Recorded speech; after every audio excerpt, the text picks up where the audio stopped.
Hello everyone, welcome back to our channel. So তোমরা সবাই কেমন আছো? আশা করছি ভালো আছো। আমিও অনেক অনেক ভালো আছি। তো আমাদের বাড়িতে মানে আমার অনেক খাওয়ার ইচ্ছা ছিল পনির, তো আপু নিয়ে এসেছে। তো আজকে তার জন্যে পনির বানানো হবে। আমার অনেক দিনই ইচ্ছা ছিল পনির খাবো। বাড়িতে সেরকম বানানো হয় না, দোকান থেকে কিনে নিয়ে আসা হয়, কিন্তু আজকে বাড়িতে বানানো হবে। তো ওটা ফুল রেসিপিটা তোমাদের সাথে শেয়ার করব। আর যদি ভালো লেগে থাকে তাহলে অবশ্যই লাইক, শেয়ার, কমেন্ট করবে আর সাবস্ক্রাইব করতে ভুলবে না। ফুল ভিডিওটা স্কিপ করবে না, গোটা রেসিপিটা তোমরা দেখবে।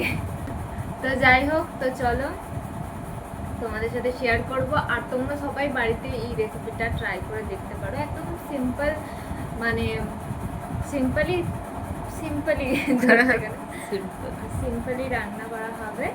তো যাই হোক, আবার যখন বেশি করে কিনবো তখন নতুন আরো অন্য ধরনের করার চেষ্টা করব। পনির তো এক রকমের রান্না নেই, অনেক রকম আছে। এখন যেটা এমনি নর্মালি খাই সেরকম ভাবেই ট্রাই করবো। তো চলো ভিডিওটা পুরোপুরি দেখতে থাকো। চলো তোমাদের আর এদিকে আমি মশলাটা এখন রেডি করছি। মশলা বলতে কিছুই নয়, দেখাই তোমাদেরকে। আমি নিয়ে নিয়েছি অল্প একটু পেঁয়াজ আর একটা টমেটো, আর এর মধ্যে আমার আদা বাটা আছে, এটা দিয়ে দেবো অল্প করে, যেটা পেটে মানে মিক্সিতে পেস্ট করে নেবো। তো চলো গিয়ে দেখাই। আর এদিকে আমার আলু কেটে রাখা আছে, পানিতে ভিজিয়ে রেখেছি আমি। এখন এটাকেও ভেজে নেবো। তো চলো একে একে কী কী করে সেগুলো দেখাতে থাকে। টমাটো দেবো 5 চামচ, বেশি দেবো না, ঠিক আছে।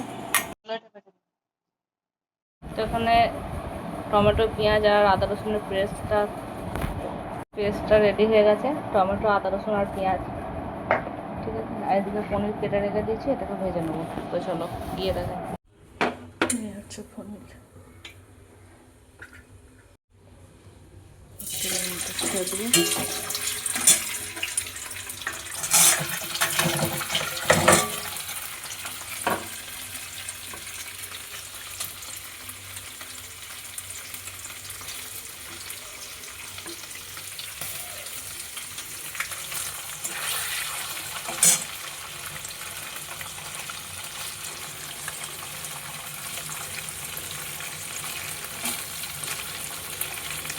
প্রথমে পনিরগুলোকে ভেজে তুলে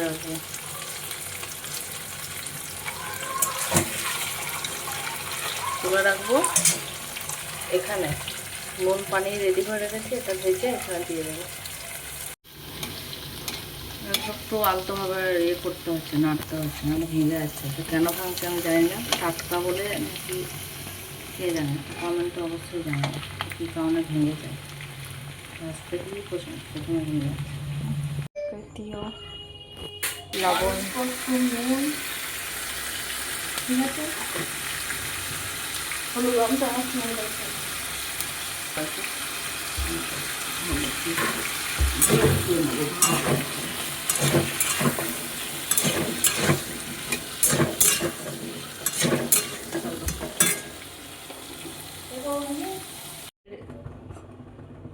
আলু ভেজা আমার রেডি, এটা সাইডে রেখে দিলাম।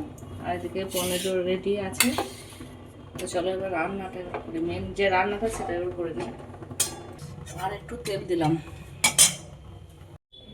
ফোড়নে দিচ্ছি এতটুকুনি তেজপাতা, অল্প কটা জিরে আর দারচিনি একটুখানি, আর একটা এলাচ, ব্যাস এটা ফোড়নে দেবো।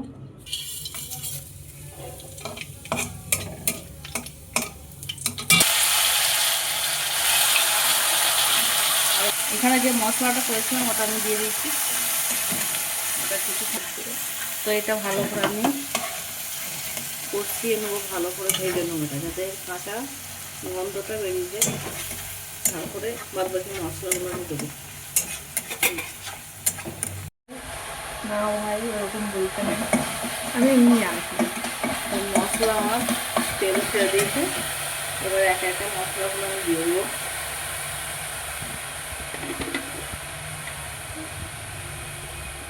এটা কাশ্মীরি লঙ্কাগুলো আছে,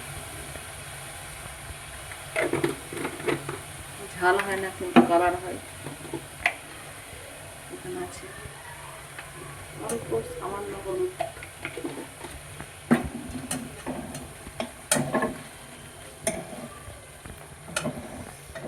1 চামচের মতো জিরে গুঁড়ো,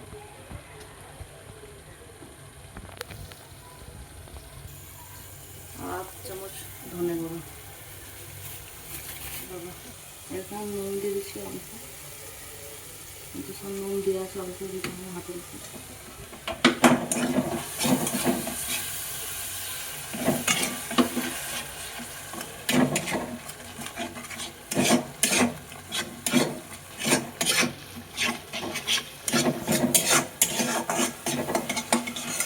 আমি কিন্তু এখানে তেলটা কমই দিয়েছি, তোমরা যে যার মতন ইচ্ছা তেল দিতে পারো, আমি কিন্তু তেলটা কমই দিয়েছি।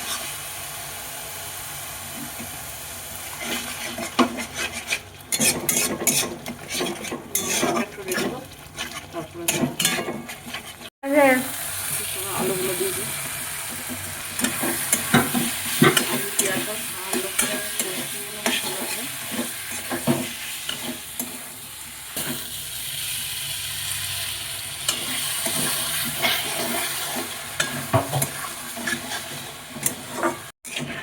আর এখানে দেখো আলুকে ভালো করে কষিয়ে আবার একটু পানি দিয়ে দিয়েছি।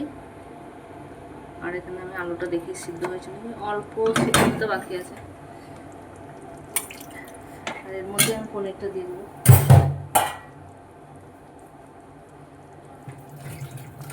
পানিটা দেয়নি কেন, পনিরটা দিয়ে দেবো।